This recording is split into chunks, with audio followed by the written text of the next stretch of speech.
BRS کے کارگزار صدر تارک راما راؤ نے کہا کہ چیف منسٹر چندرشیکھر راؤ ریاست کے مختلف مقامات پر جاری پارٹی کے اجلاسوں کا معمول کے مطابق جائزہ لیں گے۔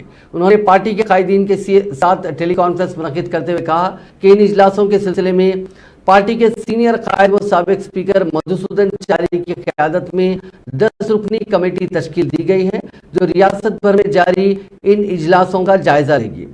پارٹی کے ضلعی صدور، جنرل سیکریٹریز اور ارکان اسمبلی کو چاہیے کہ وہ کمیٹی کے ساتھ تعاون کریں۔ اس کمیٹی کے ذریعے KCR پارٹی کے پروگراموں پر عمل آوری کی نگرانی کریں گے اور رائے حاصل کریں گے۔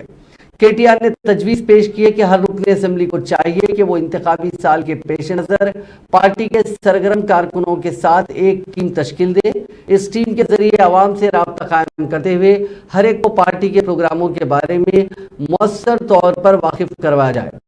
سوشل میڈیا کمیٹیوں کو مزید مستحکم کرنے کی ضرورت ہے تاکہ ہر اسمبلی حلقے کے سرکاری پروگراموں اور پارٹی کے پروگراموں کی خبروں کو سوشل میڈیا پر اپلوڈ کیا جا سکے۔